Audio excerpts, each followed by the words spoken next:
What's up, family? Aziatikk Blakk, what's happening, what's happening, what's happening? I don't usually get on Instagram, but from who knows, man, Boosie's, they talking about amputating Boosie's leg. So, what's going on, Sharon? For anybody that's in tune to what's happening, if you know about the recent shootings that have occurred, then you know what I'm talking about. I'm not really just so used to being on Instagram. I'm not no real Instagram person, but I'm gonna try to do my best. I'm gonna try to share this with y'all. I think I know how to do that. The vigil that Boosie attended, man, when he got shot. Yeah, here it is. 1, 2, 3, let's go. So,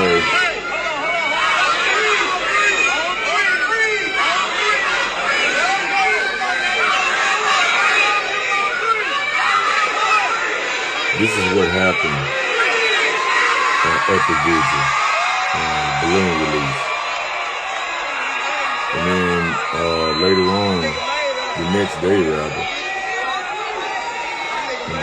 no, it was on his birthday. He was shot. I want to get some words from one of my partners, man, Young Bleed. Let's see if I can tag him. I can get him in here. Let's see if I can add him in here. Yeah, request. Hopefully he can join. Well, I can talk to him, man. This real gangster stuff, man, got to end. It's got to stop somewhere. Black man. What's going on, Bleed? Ain't nothing to it. How you make it? Man, I'm cooling, man. I was just up late, man. Really just checking out. You know, I just get on the internet sometime when I can't sleep, man, and check things out, bro. I appreciate you for joining me, man. Yeah, I'm fresh out of the tub and checked my phone and saw you had hit me about 1 minute before you had. Yeah, it's man. You know, it's a God thing with us, man. You know, birds of a feather flock together. Yeah, that's man. So what's your present intake, man, on this? I'm real touched behind this situation, man. They talking about Boosie might lose his leg, man, where, you know, his foot area, man. You know, the man's a long-time diabetic, man. And he went out there, man, to Dallas and paid his respects to Mo3, man. You know, I was very close to both of them. And yeah, you know, Boo, my cousin, my little cousin. Yeah. You know, I had Boo in the beginning, man, and a whole lot of things, you know, and we done did and been in long before all the mishaps started happening. So, you know, Dallas is my second home, you know, well as you living in Dallas. So I don't want to get into no deep detail about it. I hate the situation always that transpired. I guess I understand where he was trying to come from, but you know, and the funny thing about it, you know, this close. That's my first daughter's birthday is the same day as his birthday, November 14th. Right. So I'm that detail, as well as Player Young. Player Young birthday is November 14th too. Right. So that's how deep detail that is, man. So I'm hurting one sense and heart wrench, you know what I mean? And it's like, you know, anything else, you know, a lot I talked to Boosie about in the beginning when he was real young and right after the youngest in the camp, you know, I had my mishap with Loke and I had left the camp and different things like that long before all this, man. So I always try to keep him close to me. You know, I give him a couple of records that he never put out into the world. So, you know, I don't wish no bad luck on a dog, man. You know what I mean? But some things, you know, I'm getting all the calls from Dallas because, you know, I lived in Oak Cliff, Pleasant Grove, and all around there, you know, and you did my interview when I got robbed by this time last year at Dallas. You know what I'm saying? So it's deep detail with me. So I hate to see that like that. And it's just like anything else, man. When you're in Rome, you got to do what the Romans do, man. So I felt like, you know, maybe that wasn't the right time for him to be out there in the midst of what's going on in between Houston and Dallas. What is about 10 rappers, 10 rappers then got killed. You know, some known and some unknown. Yeah, it's been a whole lot, Bleed. It's been a lot of them, man. And the funny thing about it is, man, I really had hands on all of them. Well, most of them. You know, when I was staying out there, I just got back. I've been back about a year now. And while I was Yeah. out there, you know, I interviewed Mo3, and we was talking about that situation, man. So, you know, that's why it's so close to me, bro. Look, you know, the funny thing about it, man, you know, you've been big brother, man, Mississippi, Louisiana to us since the 90s. You know, I always joking you about, you know, being Africa Bound Bad and Jazzy J them niggas. You that old school and Afro-eccentric. And I always been like that, day one, you know, I sleep in the crib with you and the wifey when I'm in Jackson. Yes, So sir. you ain't been nothing less than family. I could talk about times where I done been rained out for a show and the DJ done held me up and you done left from Dallas and drove to Mississippi and got your equipment and come back to Baton Rouge to hold me down. So I love you with my life, man. But, you know, in that same sense, it's just, and even the young cat King Von, we just talked about this on our podcast station out there in H-Town, Banging 832 Radio. Right. So, you know, I've been a co-host for a year. We just celebrated my 1 year anniversary Tuesday night. I'll be on the air again tomorrow night. I do the Tuesdays and Thursdays, and they 7-year anniversary of being on the air and just giving me a plateau to speak on and release, you know, unreleased artists, and we do the Legends on Thursday night. So, you know, a lot of that, man, I done read you at Boo, man, since the badge and different things like that, and it came a time where, you know, I'm Clark and lineage to Bronson and Donk and all them since 4 years old, man. Bronson been tied to the hip, you know what I mean? Right, so right. I know when Donk first went to the penitentiary at 16 years old with a life charge. I want to say he gave back 2 life charges. Right. Way before Boosie went to Angola. So that's how I am. I'm big cuz to him. So, you know, here again, you can lead a horse to water, but you can't make him drink.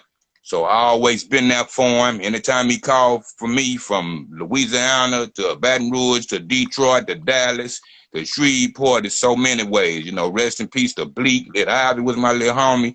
So a lot of that been going on for a long time, man. So I respect his leadership and the approach he tried to take with these other artists and put them on. But sometimes, man, you got to stay out the way so you don't have to get out the way. If it ain't your business and your personal affair, hey, man, you know what I'm saying? I ain't last as long, and we don't get older being no damn fools, man. Right. You see what I'm saying? So me, myself, personally, you know what it is to be in Big T. That's one way in and one way out in the heart of Oak Cliff, man. Yes, sir. You see what I'm saying? Right. I ran with the Minister Omar in the church in Oak Cliff, and his moms and pops that run the big church next to him. I used to counsel the gang kids, man. Thursday night, shouts out to my brother Mac Garver. I don't know if you know Mac G out there. But it was a time I didn't have nowhere to live in Dallas. And Mac G, mama opened up an apartment in their house for me, my kids, you know, my whole family. So I'm rooted in Dallas like that. You see what I'm saying? I lived out there for perhaps about 7 years. Yes, sir. So anyway, top to bottom, north, south, east, and west, you can't miss me out there. So it ain't what you do, it's how you do, man. And some things it's OG calls. I still keep y'all as big brothers, as you know. If I don't get no bigger, I'll still talk to you just like we talked when we was building the concentration camp, before we had gold chains and all that.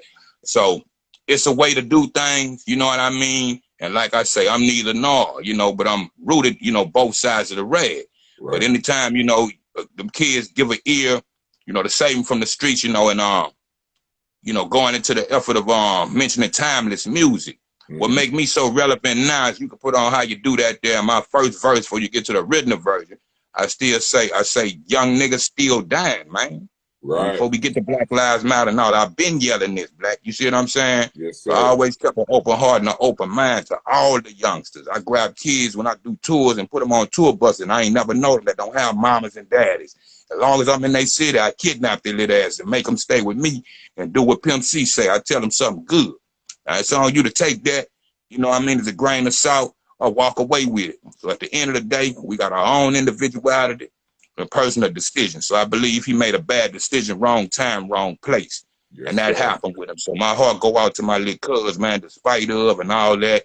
And, you know, and this back and forth, I'm getting the play-by-play, day by day. You know, I don't want to go far as saying names. I don't even know half of these young generation of rappers. And by the time I get a whim of them, they gone. Triple X in Florida, Pop Smoke, you know what I mean? The situation with Tekashi, I don't know them little cats, but we all represent the community of hip hop. And I preach unity in the community, man. Yes, So my sir. whole building of the concentration camp was to open up the door for the Max Manellas, the J. Vaughns, Happy Perez. So many youngsters, man, that come onto me in that sense. And all I could tell them is what I learned and how I walked throughout life. Now, you got to, balance and bounce your own ball at the end of the day. So, I hadn't talked to Cuz, man, in about 3 or so years, man, right before the Bupac album. We was in Right. Detroit together. And I give him this, we did a phenomenal record together that was broadcasted on Instagram for a second. And it was supposed to come out on the record. I want to say October, November, whatever year that was. And December, we had a show together. It's on the YouTube. It's a Boosie show that he was the headliner. I go on right before him. So we talked backstage. He said, well, I'm going to put out the record. Whoop, whoop. I got yet to hear from Boosie. You see what I'm saying? Mm-hmm. So at the end of the day, you know what I mean? I ain't never turned my back. And coming from where we coming from when we doing this, on the Wrecking Crew and Silk and Slim them from out our family, off the G Block. And you talking Garfield Street, I coined the term the G Block. You know what I mean? I done lived all the way up and down it. Across the tracks by the river where he lived. I had a grandma stayed there.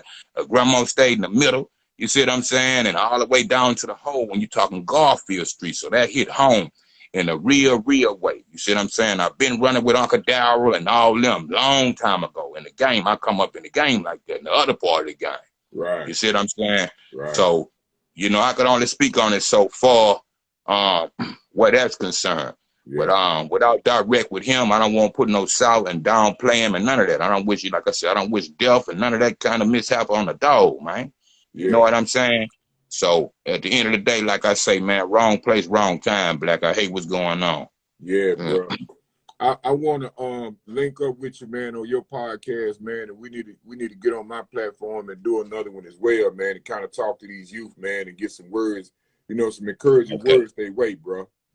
Yes, sir. I'm open to whoever listens. See, this is what I learned to do, Black.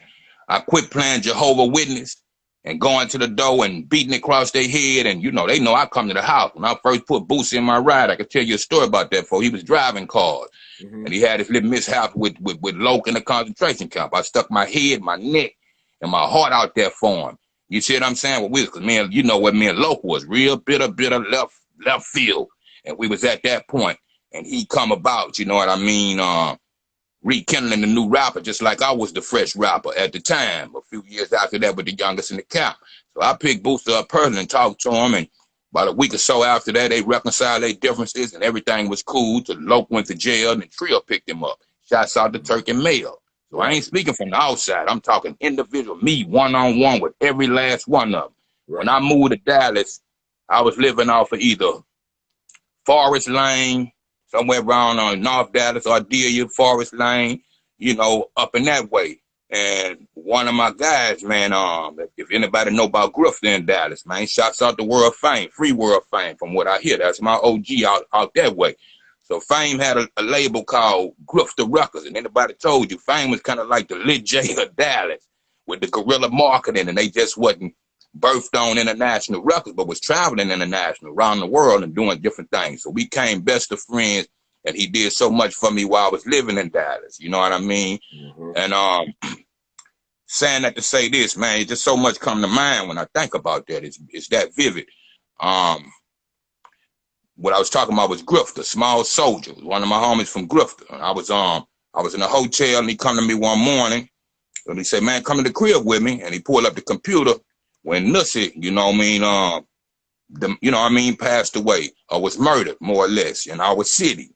I wasn't even living in Louisiana at the time. Right. And with the 30 grand put on his head and all that. So when I went back home, the city was split apart. You know what I mean? South Baton Rouge and Easy Town is two different fashions. I tell everybody outside of us, Louisiana, Shreveport is like it's our gang capital. And it trickled on down to New Orleans, and now you see these boys flagging and red and blue and that type of thing. We more kind of hood bang. We knew if a guy was from Parktown, Glen Oaks, anything by the way you dressed and your swagger, Glen Oaks, you name it, throughout our city. So I was a kid, we don't have the subway trains down there, but I was the same backpacker that hopped on the city buses and was recording in backroom studios since 1985. You see what I'm saying? Right. So that part of it, you know what I mean? So I'm part of the Mecca other than the OGs before me that turned on the lights for Baton Rouge and put it on the map, especially riding that way with P&M, and everybody else was predominantly New Orleans to California. So I Absolutely. carried that flag and carried that on my back, Black, and you know what, I'm preaching to the choir, talking to you. You see what I'm saying? Mm-hmm. So long for that, man. That was my whole thing. I used to say the concentration camp was, when you break it down, it's a constant ratio camp. That's like a purgatory between heaven and hell. In Mm-hmm. physical life, you go to jail or you go to the graveyard. So I felt like God blessed us when Wu-Tang was coming out. Everybody was coming up with camps and cliques to give us like this middle section to do something different than what we was doing in the streets. So that was my teachings. I studied God from the highest, you know, whatever your religion is. And anything I had, they used to call me the Bible Bandit on tour. But if it was 23 of us and we had all rooms, I'd go to everybody's room and steal all the Bibles. And if they was interested in what I was reading, I hand them out like that. Different documents and papers that I had that I studied from Paulie. Paulie will tell you, you know what I mean? Me and Paulie was like Paulie, like the Apostle Paul and Christ. And we have those deep, dark conversation hours and sitting in the cars for years. That's how we built. So anything that went the opposite direction, my mama always taught me this. The word gonna draw people to you, or it's gonna run some people away from you. So Right. I've always been here, Black. You see what I'm saying? Yes, And sir. that's it. You know what I mean? Yeah. So I mean, what can you do at the end of the day if you like I say, you make a plate of food, you know what I mean, and guys don't show up to that table. Yeah, You know man. what I mean? I just hope he you know, listen, man, because I feel like God is warning him, man. You know, I know it. Look, this is the thing. yeah. And not cutting you off, and I wanted to say this because I slightly forgot about it. You know, Mike Tyson always been one of my all-time favorites, and I got yet to meet Mike Tyson. So when I saw the hot boxing, you know, I sent that to my mama and my pops and say, look at Tyson kind of, you know, getting his mind right. My moms and pops looked at that Monday or Tuesday. The end of the week, Mo 3 was dead. So when I wasn't so familiar with Mo 3, so it clicked with me because he looked for me. I said, I know that ain't the little dude that was sitting next to Boosie at the hot box. Then I did my own research and saw that within the week. You see what I'm saying? So all the way down to the wire, bro. Yeah, on mamas and pops. One of my aunties used to go with Uncle Darryl. You see what I'm saying? Uncle Darryl used to live in the house with me and my grandmother. Right. And my auntie. Yeah, that type of thing. You know what I mean? You know, all the way. It's strange that you brought that up, man. You know, I was watching it right after they recorded it, and it hit Tyson's page. Me and my wife was laying in the bed looking at it, man, and it grabbed me because, like I say, I'm close to both of them, man. So, yes, you sir. know, I was looking at it like, and it looks that both of them had on their face, man. They were stuck, you know, because of this. Yeah, they got quiet. They got quiet. I really watched the whole thing like that, and I like how he was. And you know, Tyson evolution. Tyson ran with Pac, and the guys that supposedly robbed Pac and shot 50 Cent when you talking Brooklyn and the Catskills, and he was really trying to. I like his, in one sense, reincarnation. And we saw Tyson fight so many battles in and outside the ring, and especially after the death of Costamato, if you know about Mike Tyson. Right. And Donald Trump way back then. That's what made black people like Donald Trump. And before Don King got his hands on him. So I'm old school OG and under you, big bro. So you know what I'm saying? Tyson was the youngest champ. Costamato told him, man, I'm gonna make you'll be the last champion I raised, and you're gonna be the youngest one. So 21 years old, Mike Tyson was king of the world. In that ring. I say this to Roy Jones and his children when I'm in Pensacola. One of them wanted to be a boxer. I can't call their name now, but they'll come hang with me at the studio. And one wanted to fight. He got the same fighting spirit as Daddy, and Roy wouldn't let him fight. I say, man, I respect your daddy from a different origin, because you could talk whatever you're gonna talk to him in the in the dressing room until he get into that ring. The trainer cut man and the manager could do whatever. But when you in the ring, that's a different hustle than picking up a shovel or doing anything, driving a truck, whatever. You got to swing them things yourself, and may the best man win. So, you know, I respect, I say the way y'all daddy feed y'all, man, he swing his hands to do that, bro. So I got ultimate respect for him as a man. That's real. That's real, bro. Yes, that's real. Yes, sir. Say, man, listen, let's get on that. Let's get on your platform, man, here in the next week or so, man, and really chop things down, man, and send a message out to these young ones, man. Absolutely. Look, let's count it for next Thursday. I got the Fifth Wall Boys tomorrow that's going to be on there. So everybody tune in to banging 832radio.com in H-Town. So, you know, E-Rock and I believe 00. I talked to E-Rock this morning, and we're gonna get up in the morning and set that in stone. So like I say, I do the OGs on Thursday, you know what I mean? So Blakk, I'm gonna mark you down, I'm gonna talk to the people over there and make sure everything is everything, and yeah, we'll make that a platform with you being the OG. Absolutely. Yes, And sir. another thing, man, when you finish with them folks, man, send them my way, man. I'm gonna start supporting that, man, so I can get these messages out to these young ones, bro. Okay, absolutely, man. No doubt. Yeah, I'm gonna make the whole connection, man. I'm gonna talk about that top of the morning. I've been in the studio top of the morning, so somewhere between that time, I'm gonna try to make a 3-way call and set that in the stone for it. All right, bro. I love you, Bleed. We'll talk to you later, man. Okay, I love you too, big brother. Hold it down. Peace. Yes, sir. Peace. Yeah, man. So we was chopping it up, man. Talking about this situation with Boosie, man. I appreciate y'all for tuning in, man. It's a sad thing, man. I hope that man don't lose his leg like that. But for those of y'all that's checking it out, man, throw up some prayers, man, for Boosie Badass and the whole situation that's going down right now, man, with these rappers and these and all of these people, man. So, you know, let's do that. All right. Peace, man. I'm gonna holler at y'all. Too Blakk Too Strong, man. Remember, follow this page, man. And y'all check me out on my other social media platforms, man, at Too Blakk Too Strong. Look it up. And we're gonna holler at y'all a little later on, man. Make sure y'all join Young Bleed, man, with that situation. All right? Peace.